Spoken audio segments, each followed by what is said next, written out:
పదే పదే ప్రెస్ మీట్లలో రాష్ట్రంలో సంక్షేమం జరగట్లేదు, అభివృద్ధి జరగట్లేదు అంటూ మాట్లాడుతున్న జగన్మోహన్ రెడ్డి గారు మరి ఇదే విషయమై సంక్షేమం లేదు, అభివృద్ధి లేదు, రాష్ట్రంలో అందరికి వెన్నుబడి పొడుస్తున్నారని చెబుతున్న జగన్మోహన్ రెడ్డి గారు అసెంబ్లీకి వెళ్ళి అధికార పక్షాన్ని ఎందుకని నిలదీయలేకపోతున్నారు అనుకోవాలంటారు. అందరికీ నమస్కారం అండి. జగన్ రెడ్డి ఎలా ఉందంటే, ఇప్పుడు కామెంట్లు వచ్చినప్పుడు లోకం అంతా ఎలా పచ్చగా కనపడిద్దో అదేవిధంగా జగన్ 5 ఏళ్ల పాలనలో అసలు సంక్షేమం కొన్ని పథకాలు వదిలేడు, కానీ అభివృద్ధి అనేది అసలు మర్చిపోయాడండి. 3 రాజధానులని 3 ఇటుకలు కూడా వేయలేదు. మేము మామూలుగా వంకతో మామూలుగా అనేక స్కాములు చేసి లక్షల కోట్లు సంపాదించాడండి జగన్ రెడ్డి. ఇప్పుడు ప్రభుత్వం అతను చేసిన అప్పులు అదని పూడ్చలేక నానా అవస్థలు పడతా అట్లాగా కేంద్రంలో బతిలాడుకుని నిధులు సేకరించి ఈ రాష్ట్రాన్ని మామూలుగా ఒక విధంగా నడిపించుకుంటూ వస్తున్నారండి. ఈ అగాధంలో ఉన్న రాష్ట్రాన్ని ఈ ముగ్గురు లోకేష్ గారు కానీ, పవన్ కళ్యాణ్ గారు కానీ, నారా చంద్రబాబు నాయుడు గారు కానీ వాళ్ళ ఉన్న తెలివితేటలు పరిచయాలతో వాళ్ళకున్న పరిపత్తితో ఈ రాష్ట్రంలో మామూలుగా అధోగతి పాలు కాకుండా అభివృద్ధి వైపు మొదలు పెట్టిందండి ఇప్పుడిప్పుడే. కానీ జగన్ రెడ్డి ఈ రాష్ట్రంలో అభివృద్ధి చూసి ఓర్చుకోలేక అడుగున కులాలు కుంపట్లో రాజేస్తున్నాడండి. అదేవిధంగా శాంతి పద్ధతులు లేకుండా రాష్ట్రంలో చేసి పెట్టుబడులన్నీ రాకుండా ఉండేటట్టుగా అతను కుట్రలు పన్నుతున్నాడని మేము తెలియజేస్తున్నామండి. అంటే ఇక్కడ ప్రధానంగా చూస్తే గనక మరి అసెంబ్లీకి వెళ్ళి పోరాడతారు జగన్మోహన్ రెడ్డి, వస్తున్నారు కాసుకోండి అంటూ ఎలివేషన్లు ఇచ్చారు కొంతమంది వైసీపీ నాయకులు. అయితే కనుక అసెంబ్లీకి అడుగు పెడుతుంది పులివెందుల పులి అంటూ ఎలివేషన్లు ఇచ్చారు. మరి ఎలివేషన్లు ఇచ్చినంత సేపు కూడా అసెంబ్లీలో ఎందుకని నిలబడలేకపోయారు అంటారు జగన్మోహన్ రెడ్డి గారు. స్వతహాగా అతను మోనార్క్ టైప్ అండి. అతనికి ప్రజా సమస్యలు పట్టవు, అవసరం లేదండి. కాకపోతే అతని సభ్యత్వం రద్దయిద్దన్న ఉద్దేశంతో వచ్చి హాజరించుకొని వెళ్ళిపోయాడండి. ఇప్పుడు ఏదైనా మనం రాజ్యాంగం ప్రకారం మనం ఫాలో అవుతామండి. అలానే అతనికి కేవలం వచ్చింది 11 సీట్లు అండి. అతనికి 18 సీట్లు దాటి సీట్లు వస్తే అతనికి ప్రతిపక్షం వచ్చేది. కానీ ఇప్పుడు 11 మంది సభ్యులు ఉన్నా కానీ పోరాడవచ్చు అండి. అసెంబ్లీలో ప్రజల సమస్యల మీద చర్చించవచ్చు, పోరాడచ్చు, నిలదీయచ్చండి అధికార పక్షాన్ని. కానీ అవన్నీ వదిలేసి మామూలుగా ఏదో వచ్చామని చెప్పి హాజరించుకొని గవర్నర్ గారి ప్రసంగం పూర్తి కాకుండానే నానా యాగి చేసి అసెంబ్లీ నుంచి వాకౌట్ చేసి వెళ్ళిపోయారండి. ఇది వాళ్ళకి పేద ప్రజల మీద ఉన్న చిత్తశుద్ధి అని మేము తెలియజేస్తున్నాము. జగన్ రెడ్డి, నువ్వు గుర్తుంచుకో, ఇంకా భవిష్యత్తులో నువ్వు ఎప్పుడూ ముఖ్యమంత్రి కాలేవు. నీ నైజం అందరికీ ప్రజలు పూర్తిగా అర్థమైపోయింది. అంతకుముందంటే మీ చెల్లి వీళ్ళందరూ ఒక అవకాశం ఒక ఛాన్స్ అని రోడ్ల మీద ఏడ్చి పెడబొబ్బలు పెట్టబట్టి రాజశేఖర రెడ్డి గారి మీద ఉన్న అభిమానంతో నిన్ను ముఖ్యమంత్రిని చేశారు. ఇప్పుడు నీకు అధికారంలో చేతులు పెట్టి నువ్వేం చేస్తావు? ప్రజలందరూ కళ్ళారా చూసి అనుభవించారు 5 సంవత్సరాలు. ఇంకా నీకు వచ్చే అవకాశం లేదు.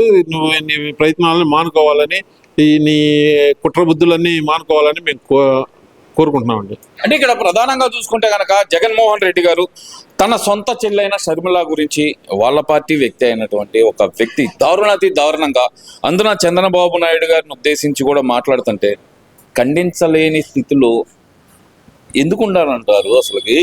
అంటే సొంత చెల్లి గురించి మాట్లాడుతున్నా కూడా ఖండించలేని పరిస్థితికి జగన్మోహన్ రెడ్డి గారు ఎందుకు వచ్చారంటారు అండి? ఏ మాటగా మాట చెప్పుకోవాలి. రాజశేఖర రెడ్డి గారు ముఖ్యమంత్రిగా ఉన్నప్పుడు రాజశేఖర రెడ్డి గారి గురించి ఎవరైనా ఒక మాట తోలాలంటేనే ఉమ్మడి రాష్ట్రం మొత్తంలో గజగజ వణిగిపోయేవాడండి. అలాంటి వ్యక్తి కడుపున పుట్టి తన సొంత చెల్లి తోబుట్టుని వాడు పంచి ప్రభాకర్ అనే డాక్టర్ పశువుగాడు నోటికి ఎంత మాట వస్తే అంత మాట దిగజారి అశ్లీలంగా మాట్లాడుతూ ఉంటే ఈ జగన్ రెడ్డి రాజశేఖర రెడ్డి గారికి ఉన్న పౌరుషం, నైజం అవన్నీ మరి నేను రాజశేఖర రెడ్డి పుత్రుడు అని చెప్పుకునే జగన్ రెడ్డి మరి అవన్నీ ఏమైనాయని మేము ప్రశ్నిస్తున్నాము. వేరే వాళ్ళ మీదకి వెళ్ళమంటే ఒట్టి కాలుతో లెగిస్తే వెళ్తారండి. ఇప్పుడు వైసీపీ పార్టీ వాళ్ళు యూట్యూబర్స్ వీళ్ళందరూ వాడు పచ్చి బూతులు షర్మిల గారిని విజయమున వంతును మాట్లాడుతూ ఉంటే మీకు చీము, నెత్తరు, పౌరుషం అవన్నీ ఓన్లీ తెలుగుదేశం మీదకి వస్తాయా? మీ నాయకుడు కూతుర్ని మీరు దైవంగా పూజించే రాజశేఖర రెడ్డి గారి కూతుర్ని వాడు ఆ విధంగా తీవ్ర పదాజాలంతో తీవ్రంగా దూషిస్తే మీకు రావా? అదే తెలుగుదేశం వాళ్ళు ఎదురు తిరిగితే మాత్రం రౌడీజం చేస్తున్నారు, గుండాయిజం చేస్తామంటారు. అదే మీరు అతను పంచు ప్రభాకర్ రెడ్డి అనే అతను అంత నీచంగా షర్మిల గారిని మాట్లాడటం మేము తీవ్రంగా ఖండిస్తున్నామండి. ఇక్కడ ప్రధానంగా చూసుకుంటే కనుక తిరుమల లడ్డు వ్యవహారం తీసుకున్నా సరే, ఆఖరికి తిరుమల లడ్డూలో కూడా కల్తీ లేదని చెప్పి పదే పదే చెప్తున్న జగన్మోహన్ రెడ్డి గారు మరి అదే విషయం అసెంబ్లీ వేదికగా ఎందుకని ప్రకటించలేకపోతున్నారు అనుకోవచ్చు అంటారు. శాసన మండలిలో మీరు గట్టిగా పోరాడండి అంటున్న జగన్మోహన్ రెడ్డి గారు అసెంబ్లీకి వచ్చి ఆయన పోరాటంలో ఆయన పట్టిమ ఎందుకు చూపించలేకపోతున్నారు అనుకోవాలంటారు. ఇప్పుడు అతని విషయం లేదండి. జగన్ రెడ్డి దగ్గర ప్రశ్నించే తత్వం లేదు. అతను మామూలుగా తెలుగుదేశం పార్టీ ఇప్పుడు రఘురామకృష్ణరాజు గారిని కానీ స్పీకర్ అయ్యన్న పాత్రుడిని కానీ చూస్తే అతనికి భయం అండి. వాళ్ళు ఎక్కడ మాజీ ముఖ్యమంత్రి అండి, వాళ్ళని చూసి భయపడాల్సిన అవసరం ఉందంటారు. భయం లేకపోతే ధైర్యంగా ఉండి అసెంబ్లీలో ప్రశ్నించవచ్చండి. ఇప్పుడు చంద్రబాబు నాయుడు గారు ఉన్నారు, 23 మంది శాసనసభ్యులు ఉంటే వాళ్ళల్లో కొంతమందిని నలుగురిని లాక్కున్నాడండి జగన్ రెడ్డి. అయినా కానీ ధైర్యంగా ఒక్కడే నిలబడి పోరాడాడండి. 151 మంది శాసనసభ్యులు గేలి చేస్తున్నా, ఎంత అల్లరి చేస్తున్నా కానీ సింహము చూస్తే మామూలుగా మిగతా జంతువులని ఎలా భయపడతాయో అలా భయపడ్డారండి వైసీపీ వాళ్ళు చంద్రబాబుని చూసి. అలా ఉండాలి కానీ నాకు మంది లేరు నేను బాగునని చెప్పి భయపడి బ్రహ్మానందంలాగా ప్రవర్తిస్తున్నాడండి జగన్ రెడ్డి. జగన్ రెడ్డి, నువ్వు దయచేసి ప్రజల కోసం 11 సీట్లు ఇచ్చింది, ప్రజల కోసం పోరాడతావని నువ్వు ఇట్లా డ్రామాలు వేస్తావని కాదు. నువ్వు దయచేసి అసెంబ్లీకి వెళ్ళి ప్రజల తరఫున పోరాడి అధికార పక్షాన్ని ప్రశ్నించవలసిందిగా మేము కోరుతున్నామండి.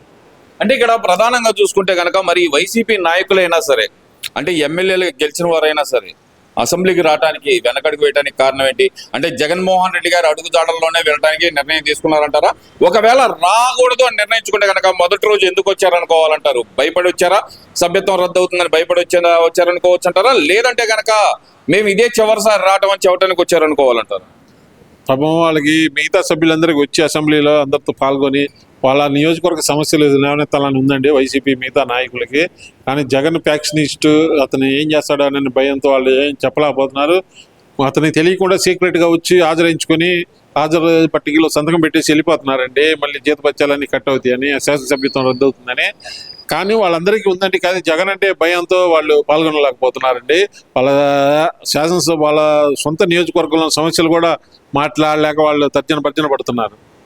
ఇక్కడ ఇంకో విషయం కూడా ఏంటంటే మహిళ ఏదైతే కనుక మహిళా నాయకురాళ్ళు ఎవరైతే ఉన్నారో ఈ మధ్య కాలంలో వరుస పెట్టి అంబటి రాంబాబుకు పరామర్శలు చేస్తున్న, అంబటి రాంబాబు కుటుంబానికి పరామర్శలు చేస్తున్న మహిళా నాయకులు ఈ మధ్యకాలంలో లోకల్ ఎమ్మెల్యే గల్లా మాధవ్ గారి గురించి, తెలుగుదేశం అధినేత చంద్రబాబు నాయుడు గారి గురించి కొంచెం మాట జారుతున్న పరిస్థితి ఎందుకు వస్తుంది అనుకోవచ్చు అంటారు.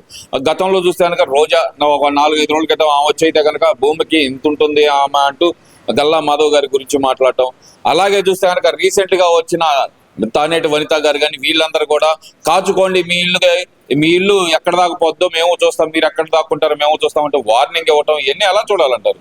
వాళ్ళు ఏం లేదండి, రెచ్చగొట్టే ధోరణితో మాట్లాడుతున్నారు. మామూలు పశ్చిమ నియోజకవర్గం శాసనసభ్యురాలు గల్లా మాధవి గారు దాడి చేయాలనే ఉద్దేశంతో అయితే ఎట్టి పరిస్థితుల్లో వెళ్ళలేదండి. అతని ఇంటి ముందు ధర్నా చేసి అతను క్షమాపణ చెప్పాలని చెప్పి అడగడానికి మాత్రమే మా గల్లా మాధవి గారు వెళ్ళారు. కానీ కొంత క్షణంలో కార్యకర్తలు కొద్దిగా ఆవేశపడ్డారండి. కానీ దాడి చేసి అన్ని చేయాలనుకుంటే మేము అప్పుడు ఆ కార్యకర్తలందరూ మామూలు అసలు ఊరికి కార్లు వాటిని ధ్వంసం చేశారు. కానీ రాంబాబు గారి ఇంట్లో లోపలికి వెళ్ళలేదండి. వాళ్ళ కూతురు వాళ్ళ మనవాళ్ళందరూ లోపలగా ఉండి సేఫ్గా ఉండి ఇప్పుడు ప్రెస్ మీట్లు పెట్టే పరిస్థితి కూడా ఉండేది కాదండి. టీడీపీ కార్యకర్తలు నిజంగా దాడి చేయాలని అనుకోని అంటే పరిస్థితి చాలా తీవ్రంగా ఉండేది. కానీ అక్కడ ఉన్న రాంబాబు టీడీపీ మహిళా కార్యకర్తని దూషించి ఆమెను ఎట్లా పెడితే అట్లా అక్కడ ఉన్న రౌడీల చేత కొట్టిబట్టే టీడీపీ మామూలు కార్యకర్తలు వీళ్ళు ఆవేశపడ్డారండి. నిన్న కూడా అంబటి రాంబాబు గారు తగ్గేదేలే అని చెప్పి సైగ చేస్తున్నారు కదండి. అవునండి, అతని మెంటాలిటీ చూస్తే మామూలు రెచ్చగొట్టే ధోరణి వల్లే కార్యకర్తలు ఆవేశం ఆపుకోలేక అట్లా జరిగిందండి. అతను మాజీ మంత్రి లేకపోతే కంత్రి అనేది మాకు అర్థం కావట్లేదండి. మంత్రి అనేవాడు ఎంత హుందాగా ఉండాలండి, అట్లా కాకుండా నోటికి ఎంత వస్తే అంత మాటలు మాట్లాడి ఇప్పుడు శాంతి భద్రతలు అదుపు తప్పేలా చేసి రాష్ట్రంలో పెట్టుబడులు రాకుండా కంపెనీలు రాకుండా చేయాలనే ఉద్దేశం అండి జగన్ రెడ్డిది. ఇది పెద్ద కాంట్రవర్సీ కుట్ర ఉంది. దాని వెనక ప్రజలందరూ ఆంధ్రప్రదేశ్ ప్రజలందరూ మామూలుగా అర్థం చేసుకోవాల్సిందిగా మేము కోరుతున్నాము. వీళ్ళందరూ ఏమీ లేదండి. ఇప్పుడు మరి అక్కడ రేపల్లిలో అమర్నాథ్ గౌడ్ని దారుణంగా చంపేసినప్పుడు ఇప్పుడు గుంటూరులో రాంబాబు వాళ్ళ ఇంటికి వచ్చి పరామర్శించే పతివతలు నాయకులందరూ ఆ రోజు వెళ్ళి ఒక్కళ్ళు కూడా వెళ్ళి వాళ్ళని పరామర్శించలేదండి. వాళ్ళకి కనీసం న్యాయం కూడా చేయలేదు. అమర్నాథ్ గౌడ్ని కానీ సుధాకర్ని కానీ ఇప్పుడు చాలా దాడులు జరిగినాయి వైసీపీలో ఉన్నప్పుడు. వాళ్ళందరిళ్ళకి వెళ్ళి ఒక్కరోజన్నా వెళ్ళి పరామర్శించారా, వాళ్ళకి ఏమన్నా న్యాయం చేశారా అని నేను ప్రశ్నిస్తున్నాను. ఇది కేవలం రాజకీయం చేయడం కోసమే వీళ్ళందరూ ప్రతిరోజు ఒకళ్ళని పంపిస్తున్నారు జగన్ రెడ్డి. వాళ్ళకి మామూలుగా రోజుకి ఒకళ్ళకి ఆదేశిస్తున్నారు, మీరు వెళ్ళి అక్కడికి వెళ్ళి గొడవ చేయండి గుంటూరు పశ్చిమ నియోజకవర్గంలో అని చెప్పి. ఇది ప్రజలందరూ గమనించవలసిందిగా మేము కోరుతున్నామండి. బుల్లెట్ ఎంత ఉండేది కాదు, ఇంతే ఉంటుందంటే బుల్లెట్ అది గుచ్చుకుంటే దాని పవర్ అనేది తెలుస్తుంది. అట్లానే మా మాధవి గారితో మాత్రం దయచేసి పెట్టుకోవద్దని మీకు తెలియజేస్తున్నాను.